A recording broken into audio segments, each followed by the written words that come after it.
जब उठतई हमर जना जागे पगली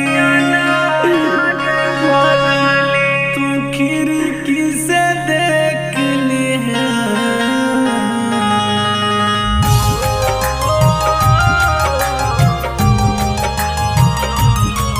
जब अगिया में जरबो हम त एगो काटी फेंक दिया।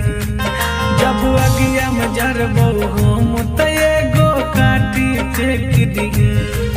जखन उठतई हमर जना जग सोना उठतई हमर जना जग पगली तू खिड़की से देख लिया। जब अगिया में जरबो हम त एगो काटी फेंक दिया। जब अगिया में जरबो हम त एगो काटी फेंक दिया।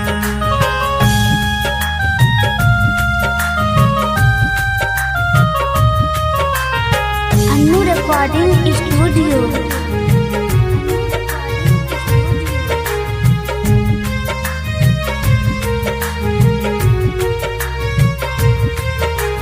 लाश पर हमरा कफन लटकई है तू जान गे।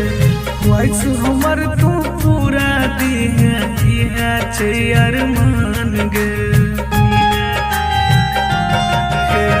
लाश पर हमरा कफन लटकई है तू जान गे। वैस हमर तू पूरा दी है छे अरमान गे। दै छियौ कसम जान तोरा दै छियौ कसम जान तोरा नहीं नजर फेर लिहा। जब अगिया में जरबो हम त एगो काटी फेंक दिया। जब अगिया में जरबो हम त एगो काटी फेंक दिया।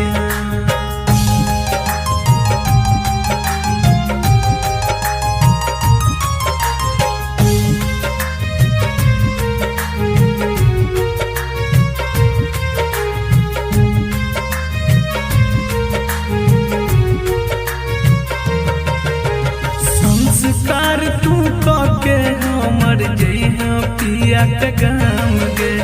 जरल के बादो राजू तोहर भूल तो न जानू नाम गे।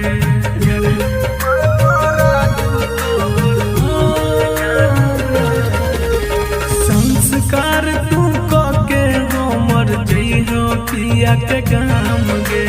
जरल के बादो शंभू तोहर भूल तो न जानू नाम गे। कहो श्याम सवरिया मुकेश कहो श्याम सवरिया मुकेश राख के खोइछा में भर लिहा।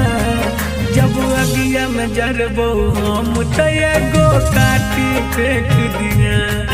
जब अगिया में जरबो हम त एगो काटी फेंक दिया। जखन उठतई हमर जना जग सोना उठतई हमर जना जग पगली तू खिड़की से देख लिहा। जब अगिया में जरबो हम त एगो काटी फेंक दिया।